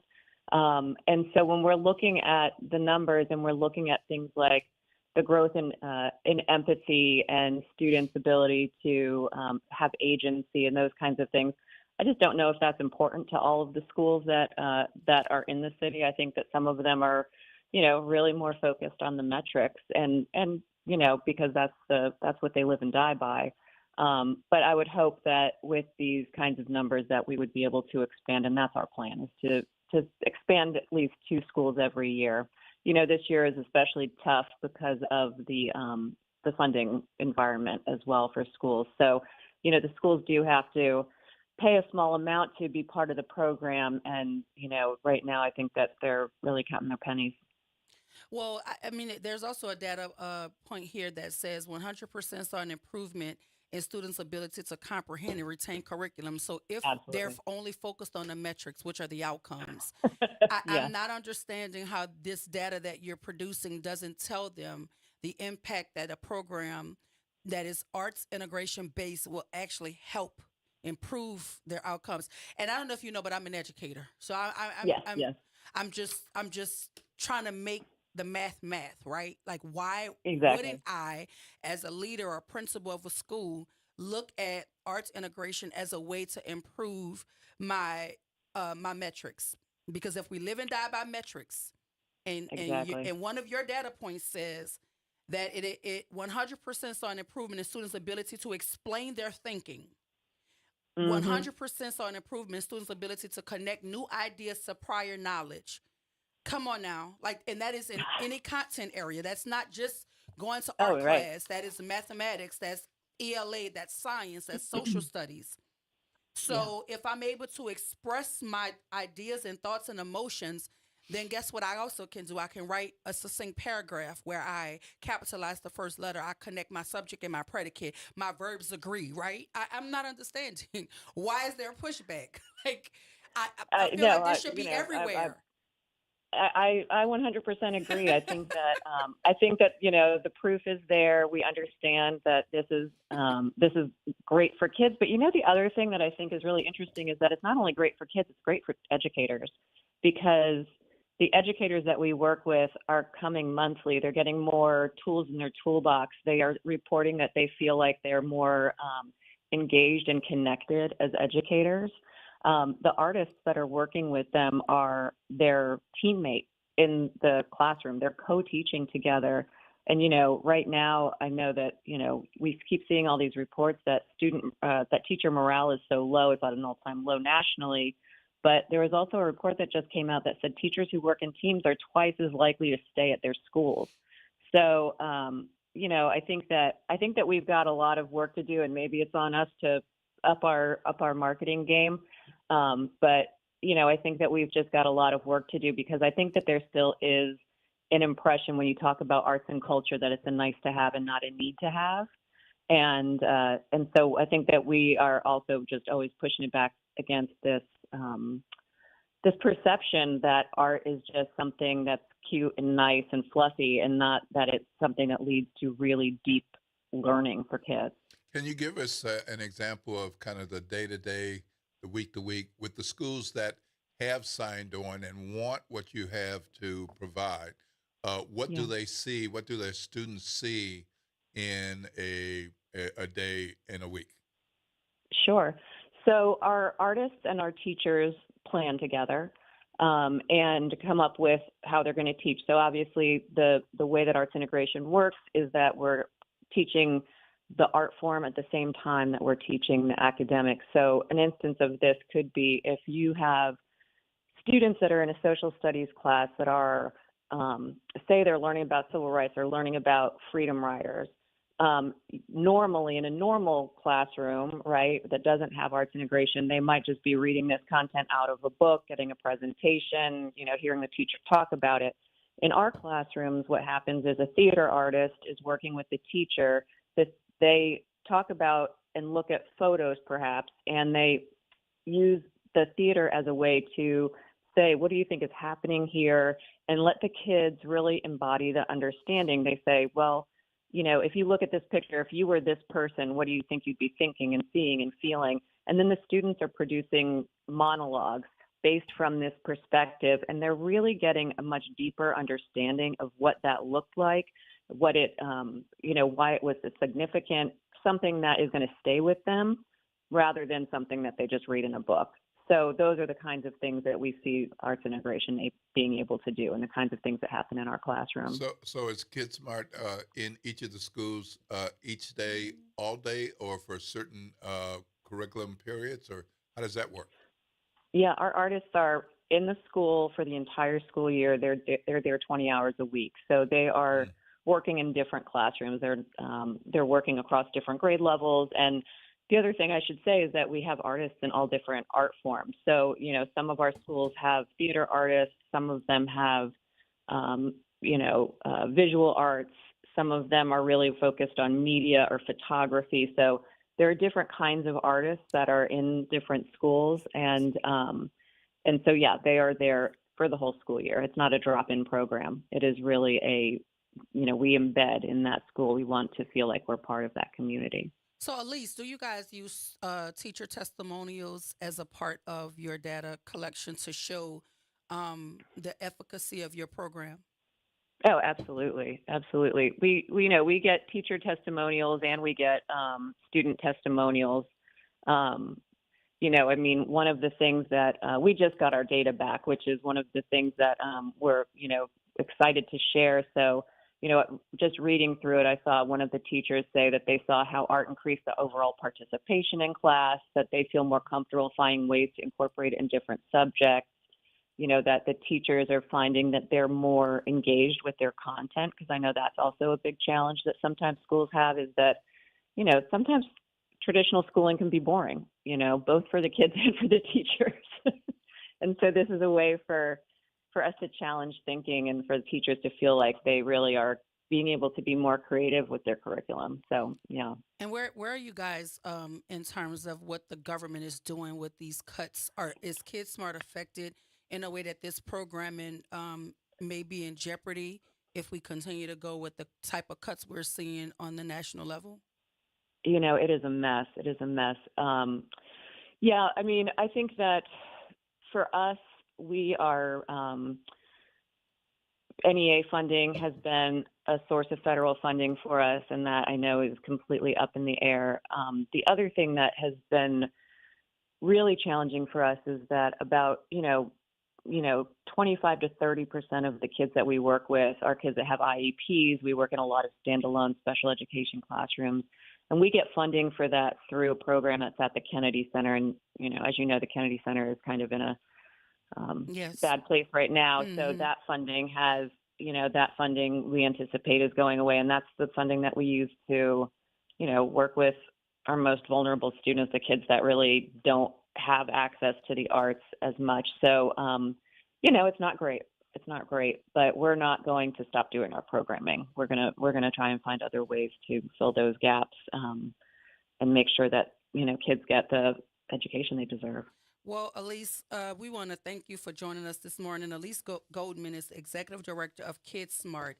KidSmart truly believes that an arts-powered education isn't a luxury, but should be an essential foundation for every New Orleans school. And we hope that you guys are blessed to have continual funding, because I know what arts means.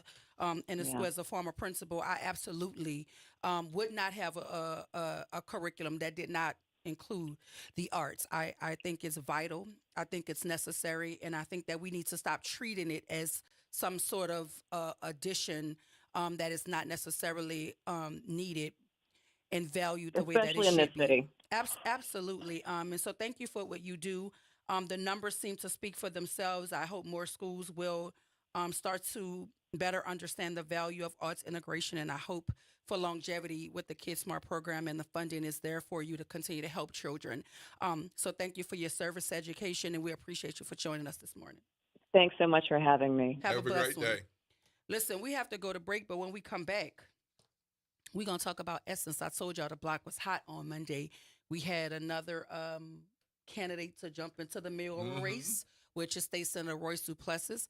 But right now, we're gonna turn our attention to Essence and what's going on there. Y'all stay with us if you want to hear about it. Keep listening. This is WBOK 1230 AM, what New Orleans is talking about all day long.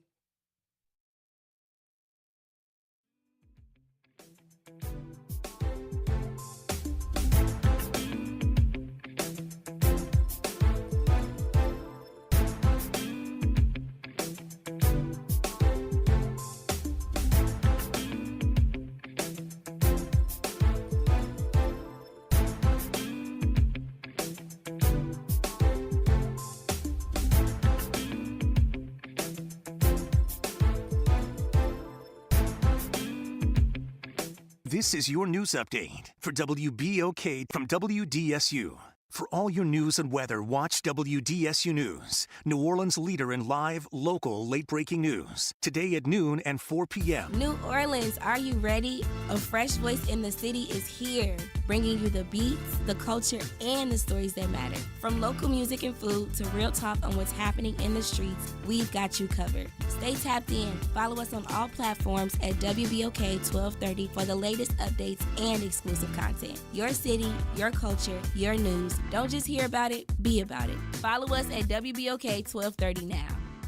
Welcome to Chemical of the Month by the community scientists at Rise St. James. This month, we spotlight phthalates, chemicals added to plastics, especially PVC, to make them more flexible and durable. But there's more. Research shows phthalates may disrupt hormones, affect reproductive health, and contribute to environmental pollution impacting our communities. Join us as we explore how these additives shape our everyday lives and the world around us. For more details, visit risestjames.org. Empower your knowledge with Rise.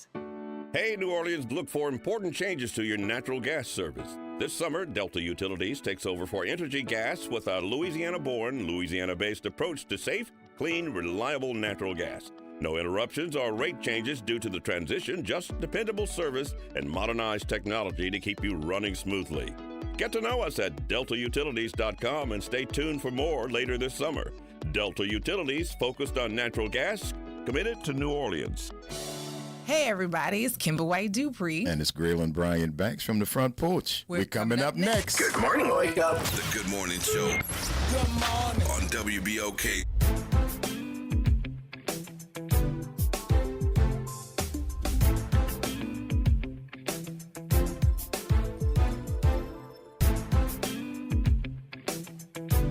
Welcome back to the Good Morning Show. Happy Monday, everyone. I'm your host, Dr. Ashanta Wyatt.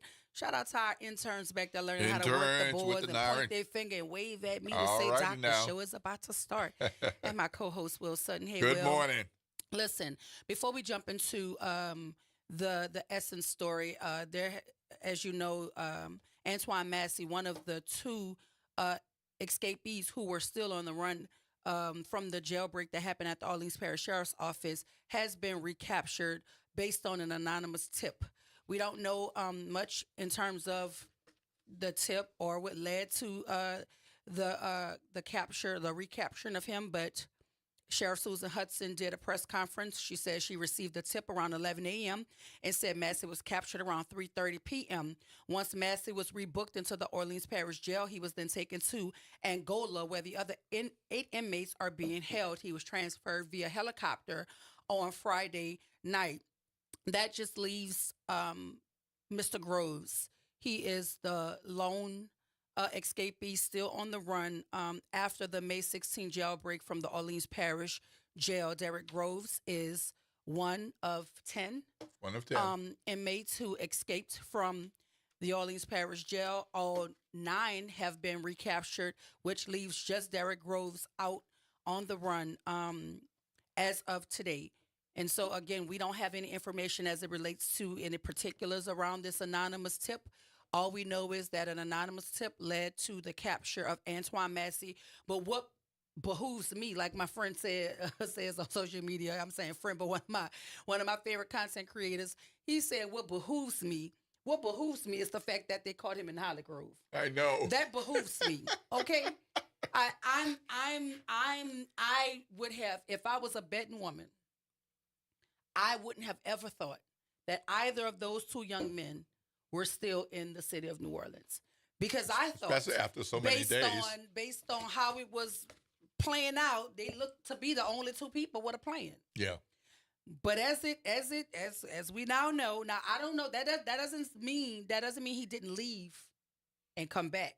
That's true. But what it means is he was captured in Holly Grove, and someone is $50,000 richer because that was the reward for any information leading to his arrest. And according to the sheriff, someone made an anonymous tip that led to the capture of Antoine Massey. So of the 10 inmates who escaped on May 16th, there's but one left, and that is Derek Groves, the grandson of Kim Groves, who was murdered by former NOPD officer Lynn Davis. So there's the update there. But I wanted to talk to you guys about Essence, because Essence has the folk in the uproar all up and through social media as it relates to what your ticket is allowing you to have access to. And past experiences with Essence, folk are saying that the super lounges were a part of the general admission ticket. You can buy a ticket. And if you're watching on the main stage and you probably don't want to hear whoever the artist is at that moment, you could venture over to the super lounge. But now folk are saying that buying a ticket no longer gives you access to the super lounge. It is a separate ticket. There's one lady who posted, she was actually having conversations with Essence themselves. They were on a thread that I read, and she said she paid $1,700 for 3 tickets, and those 3 tickets don't even give her the ability to do what she's always done in prior experiences. And so Essence was talking that through with her, and it seems to me like this feedback that Essence is receiving may actually do something to quell the discomfort people are feeling. I don't know what Essence is going to do, but it seems that they're communicative with the folk who are experiencing whatever discomfort it might be, whether it's trying to get tickets, because I saw some folk were standing in line on the opening day of tickets, and somehow they didn't find out until they made it to the counter that not all forms of payment were being accepted. So they stood in a line pretty much for nothing. And so Essence is trying to work out those kinks and those bugs as those issues arise. But one of the other issues that I wanted to talk about with Essence, because nobody plays with Mama Mia, okay? Mama Mia X. I do not like when we upset Mia X. And Mia X posted on her page, it's still unbelievable that I'm actually saying this. I will not be performing at Essence Fest as a featured artist and masterpiece set. We started talking about my involvement last week. At first, his management didn't want to entertain my performance fee, so it was agreed that I wouldn't be a part of the show. I talked to P on the 26th of June, and he explained the lack of communication was due to his busy schedule. Now, let me tell you something. Some stuff we just don't do, right? That's the first lady of No Limit. let's just be clear here. The first lady of the tank, right? We not gonna act like your schedule is so busy that you can't talk to Mia X. Now, your schedule might be too busy to talk to Dr. Wyatt. Maybe even Will Sutton. Absolutely. But this is Mia X we talking about here. Yeah, I'm not buying that. I'm not buying what you're selling. Nope. Whatever has to happen to make that right, we owe her that. Like, we're not about to play like she's not invaluable to No Limit. We're not about to do that. And for you to have anything No Limit related and don't include Mia X because you don't want to pay her fee or you're too busy to take her call, nah, we're not doing that. We're not doing that, Mr. Ambassador, because isn't he a New Orleans cultural ambassador for the city of New Orleans? Isn't he like somehow connected to UNO sports programs right now? We're not doing that.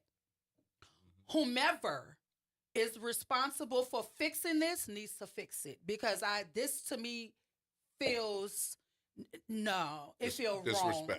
It feels insane. If you ask me, we're talking about somebody that is integral to No Limit Records, that is integral to rap in the city of New Orleans. And beyond. But we talk about the city of New Orleans. Right. The essence is in New Orleans. We ain't talking about nowhere else. Yeah. If it's one place that she ought to be allowed to touch the stage each and every time, it's in the city of New Orleans. Maybe y'all schedules might not work elsewhere. Maybe she's busy whipping them pots. Maybe she's busy being a professor. And she's also a survivor of cancer, right? So, maybe the schedules won't align all the time. But if she's available and wanting to participate in her city, our city, your city, Master P, we make that happen, baby. I don't care what we got to do. That's my opinion. Now, maybe she can't make the European tour or whatever y'all going on. But you coming to New Orleans. You coming in a city that she is important to the story of No Limit. She's important to the rise of No Limit, to the success of No Limit. We are not going to do this. We're not. Somebody got to fix it. I mean, that's tantamount to me seeing a flyer. I just saw a flyer about the Hot Boys and Cash Money coming together and going on tour, but I don't see Lil Wayne. That's insane to me. Now that's probably a whole different story, but that's the same way I felt when I saw that. I'm like, wait, how we gonna have the Hot Boys without Lil Wayne? And that was during the days when he wasn't using no profanity, because Cedar wouldn't let him curse. Yeah. So I mean, how we gonna do the Hot Boys without Lil Wayne? But I don't know what their story is, because we haven't heard from them specifically. But for Mia X to put a statement out on her social media, she's not a confrontational. She's not a dust kicker upper. You know what I mean? She's that for her to do that, her feelings are hurt as well. Absolutely. And this to me does not feel right. I don't know who has to do what, who's texting for Master P, who answering the phone, who talking about the schedule busy, but uncomplicated and fix it. I cannot see a No Limit performance. If I got to listen to Silk the Shocker, I better listen to Mia X. Okay? Help me out. Do you understand this, Will? You know how important this is? You know, it's not resonating. This is like Maze with no Frankie Beverly. Come on now. I don't understand, and I want to understand, but based on her post that is on her official page, she wanted to be involved. She said, "We started talking about my involvement last week. At first, his management didn't want to entertain my performance fee." Who is his management? Do they not know who Mia X is? At first, they did not want to entertain my performance fee, so it was agreed that I wouldn't be a part of the show. So we're not going to let Mia X perform with a No Limit set because we don't want to pay her fee? And then once we get past that, she says, I talked to P on the 26th of June. This is the 30th. And he explained the lack of communication was due to his busy schedule.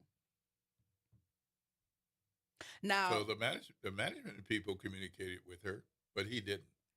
Well, no, he talked to her. Yeah, but he didn't until the 26th, just a few days ago. Yeah, just a few days ago. But it still doesn't sound like for her to post that, because her first statement on the post says she will not.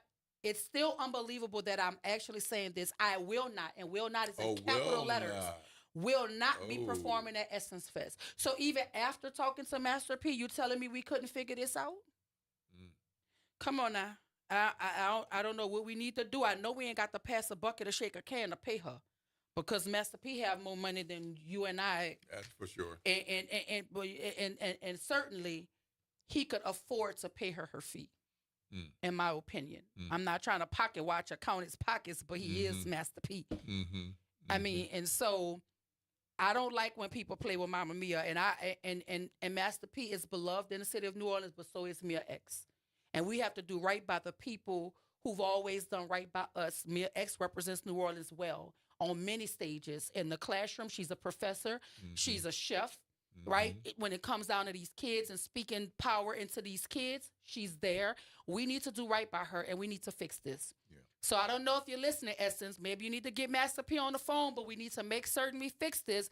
And as far as the issues that folk are having, I see that Essence is listening and dialoguing with them. So hopefully some of these angst and little hiccups are fixed, because I'm looking forward to celebrating the national holiday that is Treese Coward's birthday for Essence Fest. So we can't have no wrinkles in this thing here. Y'all stay tuned. Up next for the Front Porch, we're grilling and Kemba. But I want to thank our guests, Ms. Jen Hanley, Bishop Brian Pierce, Oscar Rainey, and Terrence Rice, and Miss Elise Goldman. Thank you for joining us this morning. Thank you to the callers, all of those who are listening, those of you who are engaging in the chat.